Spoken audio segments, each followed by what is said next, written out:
છે એવા ભાઈ શ્રી અંકુરભાઈ અને ઉપસ્થિત સૌએ મારા આત્મીય સ્વજનો અને અમારા સંગીતકાર કલાકારો સૌને હું નમસ્કાર સાથે કલાકારો અને સંગીતકારોને વંદન કરું છું, નમન કરું છું, અભિનંદન પાઠવું છું. હમણાં રાજપૂત શ્રી ભાઈએ પણ જે ગાયું છે ને એવું આપણને લાગે નહીં કે જે પણ આ ગાયકકાર હોય એમનું જ ગીત એમને જે ગાયું છે એની એ પરફોર્મન્સના રીતે એમને પણ ખૂબ ખૂબ અભિનંદન પાઠવું છું. સૌને ઉજ્જવલ ભવિષ્યની શુભકામનાઓ સાથે મંગલ શુભ ભાવના પાઠવું છું. આજે મને આ વિકલાંગ સહાય કેન્દ્ર દ્વારા જે વિશ્વ વિકલાંગ દિવસ નિમિત્તે જે કાર્યક્રમમાં ઉપસ્થિત રહેવાનો મને અવસર મળ્યો એના માટે મારા માટે પણ આ એક પરમ સૌભાગ્યની બાબત છે. એમના આજે આપણા એમજે લાઇબ્રેરીના ગ્રંથપાલ શ્રી બિપિનભાઈ મોદીજી પણ અહીંયા ઉપસ્થિત છે. એમને પણ ધન્યવાદ પાઠવીએ કે દર વખત મગનભાઈ એવું કહે છે કે દર વખત એમનો હર હંમેશા સહયોગ રહે છે. તો આ જે હોલ લેવો હોય ને તો પેલા એમને મળવું જ પડે. એટલે કે આપણે દર વખત એવી સેવાની ભાવના જેના હૃદયમાં છે એવા આપણા ગ્રંથપાલ શ્રી આપણે તમે સૌએ જાણો છો એમ આપણા યશસ્વી પ્રધાનમંત્રી શ્રી નરેન્દ્રભાઈ મોદીજી દ્વારા જે દિવ્યાંગજનોને જો ગૌરવ સુનિશ્ચિત કરવા અને જીવનની ગુણવત્તા વધારવા માટે અનેક યોજનાઓ અમલમાં મૂકવામાં આવી છે. અને પ્રધાનમંત્રી દ્વારા દિવ્યાંગજન સમુદાય ગૌરવપૂર્ણ અને મૂલ્યવાન અનુભવે તે સુનિશ્ચિત કરવા માટે નવા ગરિમામય નિર્ણયો પણ લેવામાં આવી રહ્યા છે. એની સાથે સાથે સુગમ્ય ભારત અંતર્ગત દિવ્યાંગ લોકો માટે જાહેર સ્થળો અને પરિવહન ક્ષેત્રે સુધારો કરીને સમાવિષ્ટ વાતાવરણ પણ બનાવવાનો જે અભિપ્રાય છે એ પણ કરવામાં આવી રહ્યો છે. એની સાથે સાથે જે પેરા ઓલિમ્પિયન માટે સમર્થન અંતર્ગત અપંગ ખેલાડીઓની સિદ્ધિઓને બિરદાવીને સરકાર તેમના રમતગમતના પ્રયાસોમાં તેમને પ્રોત્સાહિત કરવા અને સહાય કરવા માટે વધારાનો ટેકો પણ સરકાર પૂરો પાડી રહી છે. જેના ફલસ્વરૂપે પેરા ઓલિમ્પિક ગેમ્સમાં અભૂતપૂર્વ સફળતા હાંસલ થઈ છે.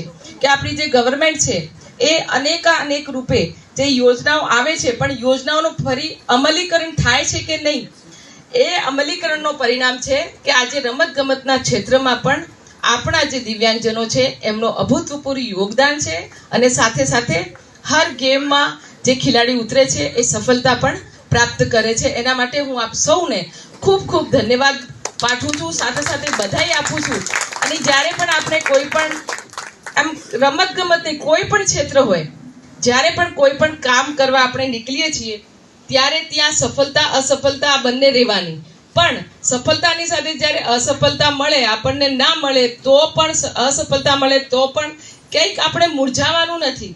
આપણે એના માટેના વિશેષ પ્રયત્ન કરીને સફળતા હાંસલ કરવાની. એના માટેનું જે આપણે મજબૂત આત્મબલ અને મનોબળની સાથે જે આપણે ગોલ બનાવીને જે લક્ષ્ય હાંસલ કરવો છે એમાં જ આપણે ઉપરી એમાં જ રહીએ કે મારા લક્ષ્ય પ્રાપ્ત કરવો છે તો જરૂરથી સફળતા પ્રાપ્ત થાય છે. ને તમે બધાએ એવું મહેસૂસ પણ કર્યું હશે કે આપણે લક્ષ્યની તરફ જ દોડીએ તો જ સફળતા મળે. પણ મારે કરવું છે, લેવું છે, કરવું છે, લેવું છે, પણ એના માટે કંઈ પ્રયાસ ના કરીએ, મહેનત ના કરીએ, પુરુષાર્થ ના કરીએ તો ના જ મળે ને. એના માટે પુરુષાર્થ હર હંમેશા કરવાનો. પછી જે આપણને જે સિદ્ધિ મળે છે એનાથી જે ઉત્સાહ અને જે વધે છે એનાથી વધારેથી વધારે આપણને જે સફળતા હાંસલ થાય છે. એની સાથે સાથે જે સાંકેતિક ભાષાના વિકાસ અંતર્ગત સાંકેતિક ભાષાનો ઉપયોગ અને માન્યતાને આગળ વધારવા, વધુ સારા સંદેશા વ્યવહાર અને સમાવેશતાને પણ પ્રોત્સાહન આપવા માટે પહેલો થઈ રહી છે.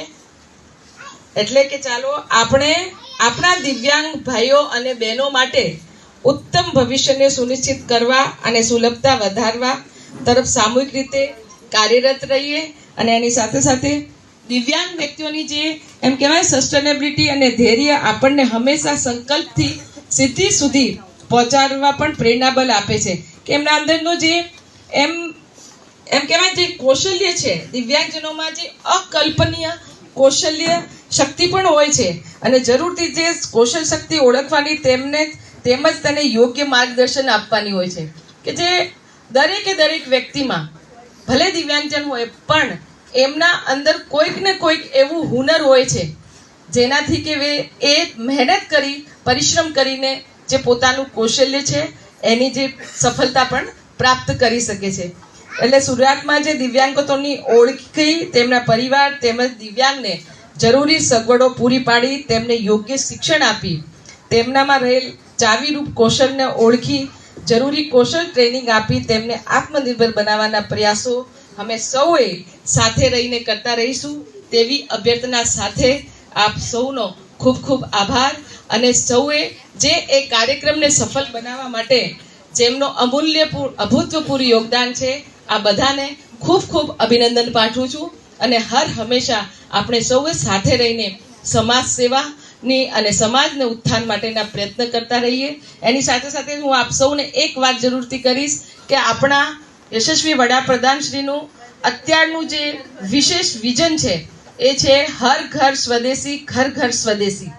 એ વિઝનને પણ સાર્થક કરવામાં આપણે એમને અભૂતપૂર્વ યોગદાન આપી અને આપણા ભારતને આત્મનિર્ભર ભારત બનાવીએ તેવી અભ્યર્થના સાથે આપ સૌનો ખૂબ ખૂબ આભાર. વંદે માતરમ. જય જય ગઢવી ગુજરાત. ભારત માતા કી જય. ધન્યવાદ. ખૂબ ખૂબ આભાર બેન.